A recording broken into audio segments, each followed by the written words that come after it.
What is going on, everyone?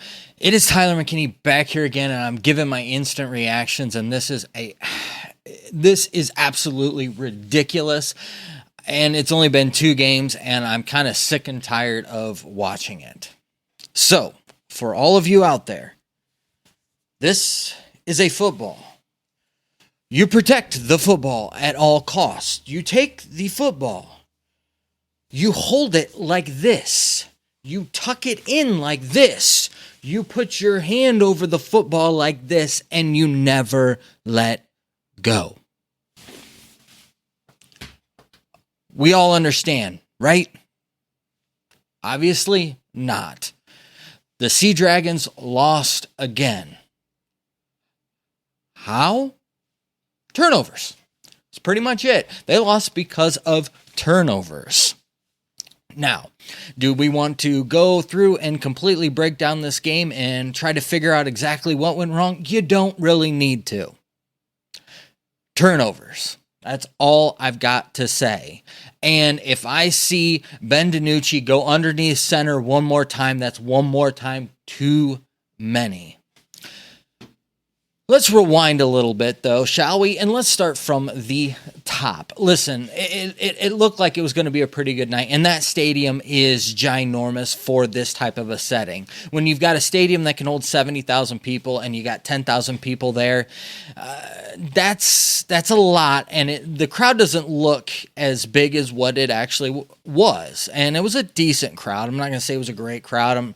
I think Seattle can draw more people. It's 30 degrees outside, and I don't think people are it might have deterred some maybe fair weather fans from going to the game, but no issues with weather on the night or anything like that. It was clear skies. It was a great night for some football, and it was an excellent line of football, especially if you're a football fan, want a good close game. You got that tonight. And again, it's one of those things to where you kind of look at things and you kind of beat your head against the wall and wonder, how in the world did St. Louis win again? And 2, how in the world did the Sea Dragons lose? And I feel like I'm almost like I'm a Dallas Cowboys fan. Oh, wait, I am. So I know exactly what this feels like.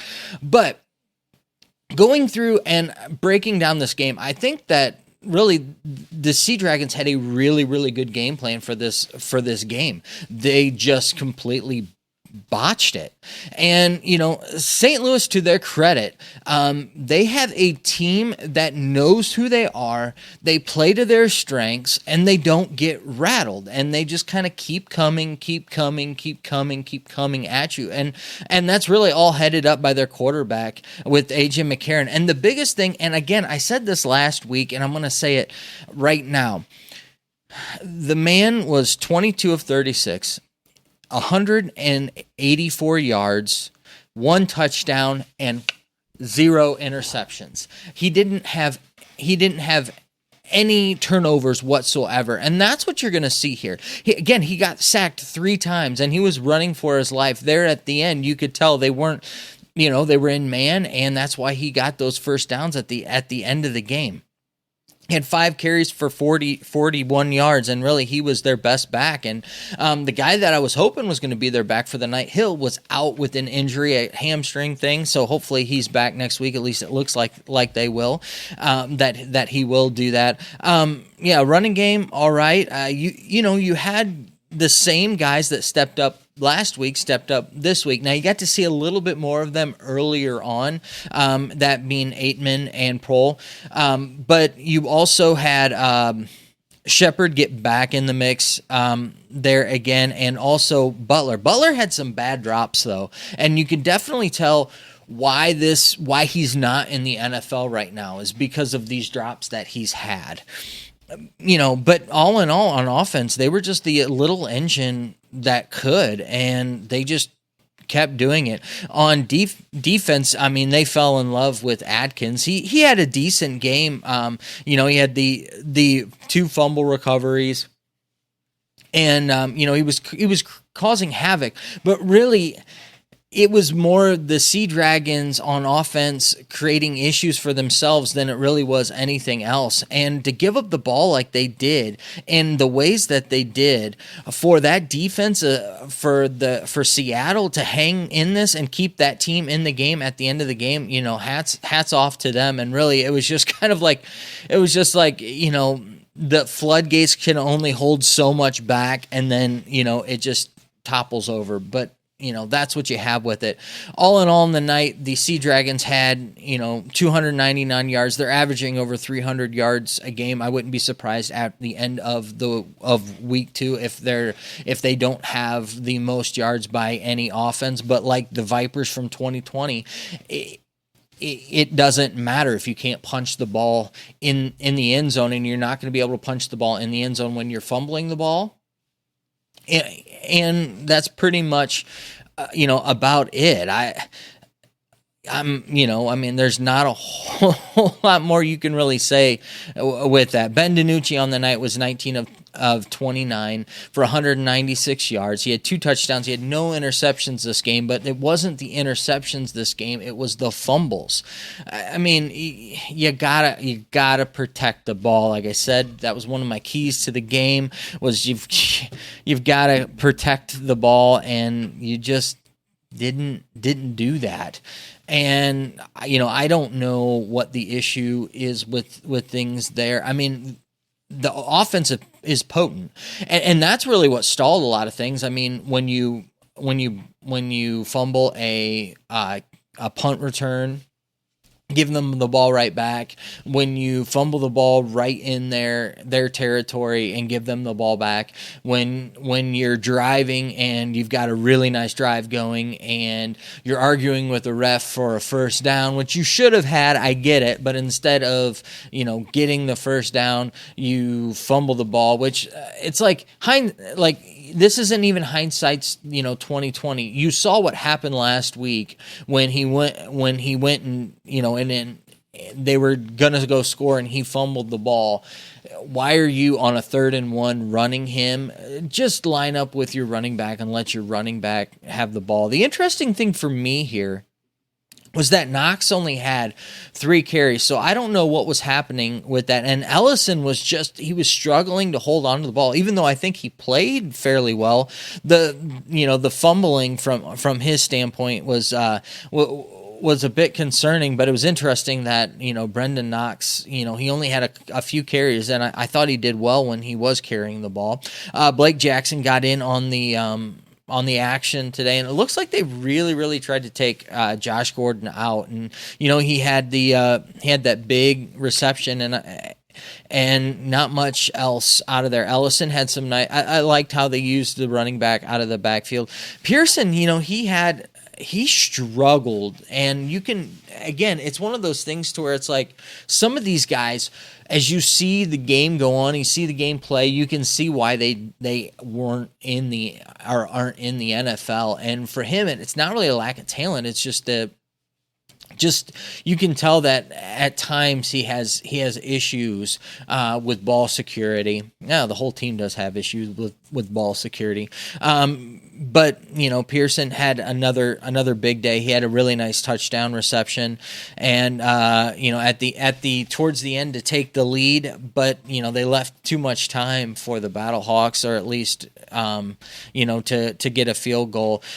VZ had that touchdown, and that's one thing that these teams need to really pay attention to. That clock is starting like now after they score a touchdown. They're still celebrating, and they should be paying attention to that extra try. And I think that part of the reason why they missed that extra try is that the guys just weren't ready to play again. They were still up on the high and riding the high of taking the lead back, that, to get that 3-point conversion, because you get the 3-point conversion, then that field goal doesn't mean anything there. But all in all, I thought that their defense played really solid, really well. They gave up more yards this week, but when you let them have 65 plays, and that's what I mean, let them have, and they have 274 yards for 65 plays. Like I'm totally okay with that. I really don't feel like it was the defense's fault here. I feel like the turnovers were the big issue for this team. Again, I feel like a broken record with this thing, but it is just, it's actually, yeah, it is getting kind of annoying. And part of me was just like, with all of the turnovers, I'd rather see what, like, Montez has to offer in this situation, because I'm just like, I've seen enough of this turnover machine. That's kind of where I was at with it. I mean, you look at it, like, you go down the stat line, the Dragons should win this game. They had more yards. They averaged more yards. Now, granted, they didn't have as many first downs, but you start looking at things. They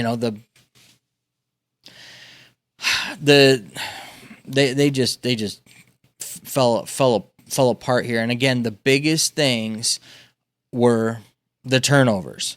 When you lose that turnover battle 3-0, that's just, it's gonna be what happens here. Now, they did clean up the interceptions game, and it's one of those things to where I don't know, this team might actually get a complex after this game, to where this Seattle team, regardless of the over under the line with it, they might just they might just continue to just stack up yards and just find funny ways to lose, whereas the BattleHawks might just end up finding funny ways to win. The other thing that I will mention here is that this was a little bit of a bigger loss than just like a regular loss, and you've only got 10 games, so every loss is a big deal in the XFL.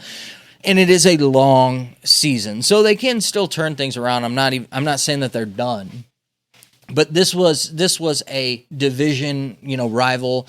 This was, a North battle, and they lost a North battle, and they lost the home game. So now the next one they've got to go to St. Louis, which is going to be a rocking crowd, and try to win there. All in all, the reality is that, yes, I'm a fan, but I enjoyed the game. It was fun. It was fun to watch. And the way that the XFL has kind of designed this thing is it really does give you time in that last 2 minutes of the half and last 2 minutes of the game to make that comeback and really come back and turn this thing around. And so, it'll be interesting to see how, after a couple weeks, 2 or 3 weeks, they start figuring it out, and how they start coaching to the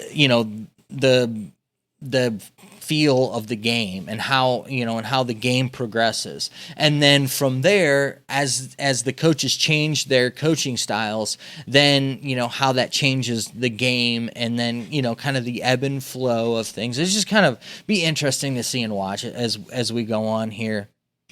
Again, how can you not love, I mean, even being a fan of the Dragons, how can you not love AJ McCarron and just like keep coming after it, and just coming back and just finding ways to win with his team. So it's been kind of fun to watch, because it's just like it really doesn't matter.